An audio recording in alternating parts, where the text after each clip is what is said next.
आप सभी का मेरे इस YouTube चैनल पे बहुत बहुत स्वागत है। फ्रेंड्स, आज की इस वीडियो में हम एक होम्योपैथी, स्पेशली जो जर्मन होम्योपैथिक मेडिसिन है उसके बारे में बात करेंगे। ये होम्योपैथिक मेडिसिन किस तरीके से आपके लिए यूजफुल होगी, किस कंप्लेंट में ये काम आती है और इसके कंटेंट के बारे में कि किस तरीके की होम्योपैथी मेडिसिन के कॉम्बिनेशन से मिलकर इसे तैयार किया गया है और उन मेडिसिन के स्पेसिफिक इंडिकेशंस क्या हैं, इस मेडिसिन में उसका क्या उपयोग है, उस बारे में हम बात करेंगे और इसको लेना कैसे है उस बारे में हम बात करने वाले हैं।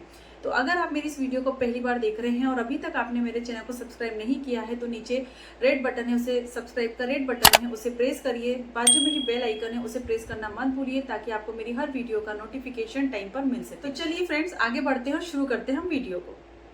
सो फ्रेंड्स, आज की इस वीडियो में हम जर्मन होम्योपैथी मेडिसिन R48 के बारे में बात करने वाले हैं। R48 मेडिसिन किस तरीके से उपयोगी होती है उसके बारे में हम जानेंगे। R1 से लेके तो R47 तक की सारी होम्योपैथी मेडिसिन के उपयोग, यूजेस, लेना कैसे, उस सभी के बारे में मेरे चैनल पे प्लेलिस्ट में जाके रेकवेक में आप देख सकते हैं। सारी मेडिसिन जो है रेकवेक की स्पेशली बहुत ज़्यादा उपयोगी होती हैं और बहुत सारे अच्छे रिजल्ट जो है मेडिसिन के देखने को मिल जाते हैं। तो आज की वीडियो R48 के बारे में होने वाली है।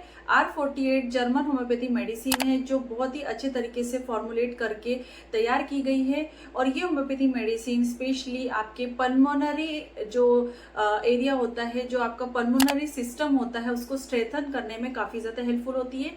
आपके रेस्पिरेटरी कंप्लेंट से रिलेटेड या रेस्पिरेटरी ट्रैक्ट से रिलेटेड बहुत सारे कंडीशंस में ये supportive as well as treatment के रूप में उपयोगी होती है। चाहे फिर बात करें ब्रोंकियल अस्थमा की या कैटरल कंडीशन की या फिर ट्यूबरकुलोसिस, पल्मोनरी ट्यूबरकुलोसिस की या लंग फंक्शंस की, सभी कंडीशन में ये मेडिसिन काफ़ी ज़्यादा उपयोगी होती है। इसके साथ ही साथ कुछ चीज़ें जो है पल्मोनरी रिलेटेड नहीं होती हैं, लेकिन जब पल्मोनरी ट्रैक्ट में कोई इन्फेक्शन होता है या वहाँ की कोई भी गड़बड़ी होती है तो other associated symptoms like perspiration, nocturnal, specially रात में आने वाला पसीना, फटीगनेस, वीकनेस, तो इस तरीके के अदर सिम्टम्स भी होते हैं जो इस मेडिसिन में कवर होते हैं।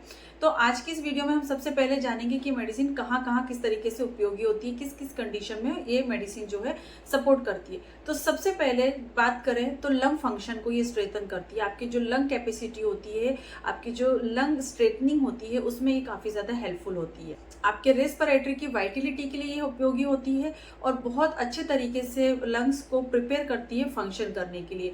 बहुत सारी कंडीशन ऐसी होती है, पोल्यूशन हो, डस्ट एलर्जी हो या स्मोकिंग करते हो या ऐसा आपका कोई वर्क है जहाँ पर आपको बहुत ज़्यादा डस्ट या फिर कोई केमिकल या कोई इस तरीके के एयर या फॉर्म या फिर कुछ ऐसी चीज़ें जो है आपको ऑटोमेटिक आपके वर्कर जो होते हैं वर्क प्लेस में, वहाँ पर अगर आपको ऑटोमेटिकली इनहेल हो जाती है तो वहाँ पर लंग कैपेसिटी जो है या उसकी वाइटिलिटी जो है वो बहुत ज़्यादा डाउन हो जाती है। वैसे कंडीशन में इस होम्योपैथी मेडिसिन को आप उपयोग कर सकते हैं। कोल वर्कर्स जो होते हैं या कोयला बनाने वाली फैक्ट्रीज होती हैं या अदर फैक्ट्रीज होती हैं जहाँ पर ऐसी चीज़ें होती हैं, हार्मफुल चीज़ें होती हैं, सब्सटेंस होते हैं जो वर्कर्स को भी बहुत ज़्यादा नुकसान पहुँचा सकते हैं, तो ऐसी कंडीशन में लंग कैपेसिटी बहुत ज़्यादा डाउन होती है, वाइटिलिटी बहुत ज़्यादा लो होती है, तो वहाँ पर ये मेडिसिन जो है काफ़ी ज़्यादा हेल्पफुल होती है। अर्ली स्टेज ऑफ ट्यूबरकुलोसिस में ये मेडिसिन काफ़ी ज़्यादा उपयोगी होती है। टीबी के कंडीशन में जहाँ पर पेशेंट को बहुत ज़्यादा पल्मोनरी इन्फेक्शन हो जाते हैं, ट्यूबरकुलोसिस की कंडीशन में, टीबी की कंडीशन में भी ये मेडिसिन बहुत अच्छे रिजल्ट देती है। अगर अर्ली स्टेज की टीबी है तो ये मेडिसिन ज़रूर उपयोग करनी चाहिए। इसके अलावा क्रोनिक क्रेटरल कंडीशन अगर होती है या परसिस्टेंट कफिंग बहुत ज़्यादा पेशेंट में होती है, जैसे कि इस समय चल रहा है कि पेशेंट को कोई भी किसी भी तरीके के इन्वेस्टिगेशन कराने के बाद में, बलगम टेस्ट कराने के बाद में, स्पुटम टेस्ट के बाद में कोई भी किसी भी तरीके की चीज़ें डायग्नोस नहीं हो रही है और परसिस्टेंट कफ है, पेशेंट बताता है 2 महीने हो गए हैं, 3 महीने हो गए हैं, लेकिन हमारी खांसी जो है वो ख़त्म नहीं हो रही है, कोल्ड बना रहता है और बहुत ज़्यादा कंजेशन बना रहता है, तो वैसी कंडीशन में भी ये मेडिसिन को है जो उपयोग किया जा सकता है। एक कंडीशन होती है अस्थमा, तो ये मेडिसिन ब्रोंकियल अस्थमा के कंडीशन में भी बहुत ज़्यादा हेल्पफुल होती है। एसोसिएटेड मेडिसिन के साथ में या अदर मेडिसिन जो आपकी चालू है उसके साथ में आप ये मेडिसिन को भी कंटिन्यू कर सकते हैं। इसके अलावा कई बार बहुत सारे लोग ऐसे होते हैं जो स्मोकिंग करते हैं, तो स्मोकिंग की कंडीशन में भी कुछ सिम्टम्स जो है पेशेंट में होते हैं या लोगों में सिम्टम के साथ में कुछ सिम्टम्स होते हैं, जैसे बार बार उन्हें ठसक होती है, वो खांसते हैं या सांस लेने में तकलीफ होती है, ब्रेथलेसनेस होती है, और उनका जो लंग पल्मोनरी एरिया है या जो लंग है उसमें फंक्शन में उनकी थोड़ी सी उनको प्रॉब्लम समझ में आती है, तो ऐसे सिम्टम्स को जो स्मोकिंग के साथ में पेशेंट को या किसी भी जो स्मोकर्स होते हैं उनमें होते हैं, तो उसको एलिविएट या उसे कम करने में हेल्पफुल होती है। It reduce the nocturnal sweating, यानी रात में जब कभी बहुत ज़्यादा पसीना आता है या बहुत ज़्यादा डेबिलिटी है, पेशेंट बहुत ज़्यादा वीक है, कमज़ोर है, थका थका सा रहता है, तो ये मेडिसिन वहाँ पर भी उपयोगी होती है। इसके साथ ही साथ ये आपके मस्कुलर पेन को ईज करती है, जहाँ पर आपको बहुत ज़्यादा पेन होता है, मसल पेन होता है, मसल क्रैम्प्स होते हैं, वहाँ पर ये मेडिसिन हेल्पफुल है। इसके साथ ही साथ आपके जो शोल्डर ब्लेड्स होते हैं, लंग से रेडिएट होने वाला पेन आपके शोल्डर ब्लेड के बीच में या फिर आपके दोनों साइड के शोल्डर में होता है या पीछे की बैक साइड में आपको पेन होता है, तो उसे भी रिलीफ या कम करने में हेल्पफुल होती है। तो ये थी उसकी यूजेस, इंडिकेशन के बारे में जानकारी। तो होपफुली आप इस मेडिसिन को या उसके यूजेस को अच्छे से समझ पाए होंगे। अब आगे बढ़ते हैं, और इस मेडिसिन में कुछ होम्योपैथी मेडिसिन को मिलाकर उसके प्रॉपर कॉम्बिनेशन को तैयार किया गया है। तो वो मेडिसिन कौन कौन सी हैं और उसकी इंडिकेशन क्या है वो अलग से हम समझ लेते हैं। इस होम्योपैथी मेडिसिन में या इस ड्रॉप में मिला हुआ है acid picricum, bryonia, dulcamara, sepia, silicea, phosphorus, ferrum phos and kali carbonicum. इतनी सारी होम्योपैथी मेडिसिन से मिलकर इस ड्रॉप को तैयार किया गया है। तो सबसे पहले हम जानते हैं एसिड पिक्रिकम के बारे में, उसके क्या इंडिकेशन है। या पिक्रिक एसिड जो मेडिसिन होती है, ये आपके मेंटल लेवल में जो आपको बहुत ज़्यादा प्रॉब्लम हो रही है या आपका माइंड डिस्टर्ब रहता है, तो उससे लड़ने में हेल्पफुल होती है। इसके साथ आपको अगर बहुत ज़्यादा फिजिकल वेरीनेस है, फिजिकली आप बहुत ज़्यादा डल हैं, बहुत ज़्यादा थका थका महसूस करते हैं, तो वहाँ पर ये मेडिसिन काफ़ी ज़्यादा उपयोगी है। आपके अपर बैक में बर्निंग सेंसेशन होते हैं, तो ये सारे ही सिम्टम ये मेडिसिन कवर करती है, तो ये मेडिसिन इसमें मिली हुई है। नेक्स्ट होम्योपैथी मेडिसिन जो इसमें मिली है वो है ब्रायोनिया। ब्रायोनिया का काम जो होता है वो इन्फ्लेमेशन को कम करने के लिए होता है। क्रोनिक कैटरल कंडीशन में या पल्मोनरी इन्फेक्शन की कंडीशन में ये होम्योपैथी मेडिसिन काफ़ी ज़्यादा उपयोगी होती है। ये आपकी इन्फेक्शन को प्रोग्रेस नहीं होने देती, अर्ली स्टेज में ये उस इन्फेक्शन को वहीं पे लड़के ख़त्म कर देती है।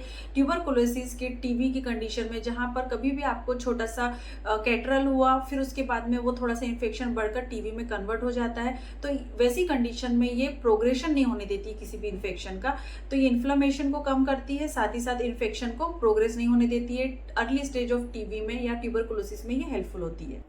नेक्स्ट होम्योपैथी मेडिसिन इसमें है डेल्कामारा, और ये होम्योपैथी मेडिसिन जो है ये आपको आपकी जो मसल्स पेन होती हैं, जहाँ पर मसल्स में टेंशन होगा या बहुत ज़्यादा प्रेशर होता है, उसे एलिविएट या कम करने में हेल्पफुल होती है।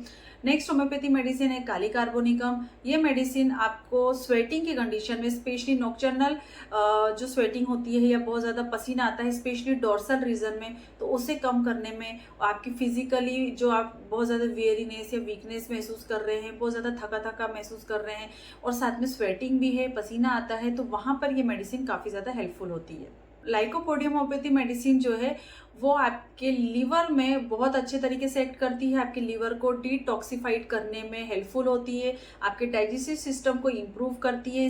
ओवरऑल देखा जाए तो आपके बॉडी की वाइटिलिटी को इम्प्रूव करने में ये मेडिसिन बहुत ज़्यादा हेल्पफुल होती है। फेरमफॉस मेडिसिन जो है बहुत ज़्यादा उपयोगी और बहुत ही ज़्यादा स्ट्राइकिंग होम्योपैथी मेडिसिन और बहुत ज़्यादा इंपॉर्टेंट होम्योपैथी मेडिसिन है। जब बात होती है पल्मोनरी डिजीजेस की, तो ये मेडिसिन कंपलसरी हमें यूज़ करनी चाहिए।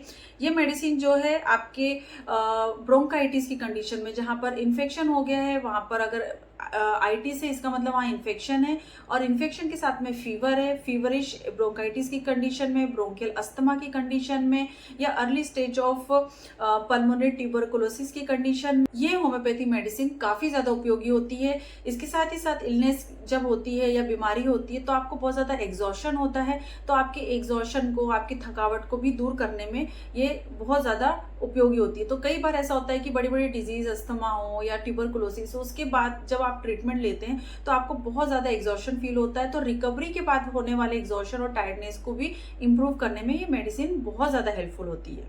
सीपीएम मेडिसिन जो है जनरल रिस्टोरेटिव मेडिसिन की तरफ वर्क करती है, आपकी स्टेमिना को इम्प्रूव करती है, आपकी वीकनेस को दूर करने में काफ़ी ज़्यादा हेल्पफुल होती है। सैलिशिया मेडिसिन जो है वो टिश्यू रेमेडी है। ये आपके जो लंग्स होते हैं उसके टिश्यू पर वर्क करती है। आपके जो एल्विलाइज हैं इन्फेक्शन के बाद या फिर कैटरल कंडीशन के बाद जहां पर काम करना बंद कर देते हैं, लंग टिश्यूज पे वर्क करती है। जो आपके इन्फ्लेम्ड एल्विलाइज हैं उसे इम्प्रूव करती है। साथ ही साथ क्रोनिक कंडीशंस में लाइक ब्रोंकियल अस्थमा की कंडीशन में भी ये बहुत ज़्यादा हेल्पफुल होती है और वहाँ पे रिलीफ देने का काम करती है। लास्ट में फॉस्फोरस और चाइना मेडिसिन की अगर बात करें तो एडिशनली ये आपके लंग्स में जो कंडीशन है या लंग को सपोर्ट करने में ये ज़्यादा हेल्पफुल होती है और आपका जो वीक कॉन्स्टिट्यूशन है उसको रिवाइटलाइज करने में हेल्पफुल होती है। तो इस तरीके से जितनी भी होम्योपैथी मेडिसिन इस ड्रॉप में मिली हुई है, R48 में मिली हुई है, ये बहुत ही ज़्यादा उपयोगी होम्योपैथी मेडिसिन है। पल्मोनरी एरिया में जब कभी आपको infection, inflammation, chronic catarrhal condition, chronic bronchitis या अर्ली स्टेज ऑफ ट्यूबरकुलोसिस की कंडीशन है तो वहाँ पर ही होम्योपैथी मेडिसिन को लिया जा सकता है। किसी भी होम्योपैथी मेडिसिन को लेने से पहले आपको आपके डॉक्टर की सलाह बहुत ज़्यादा इंपॉर्टेंट होती है। ये आपके म्यूकस को, जो पल्मोनरी एरिया होता है वहाँ पर म्यूकस सिक्रीशन होता है, उसको बिल्डअप करने में हेल्पफुल होती है। वहाँ पर अगर फाइब्रोसिस की कंडीशन हो गई है तो वहाँ पर वो इम्प्रूव करने की होती है।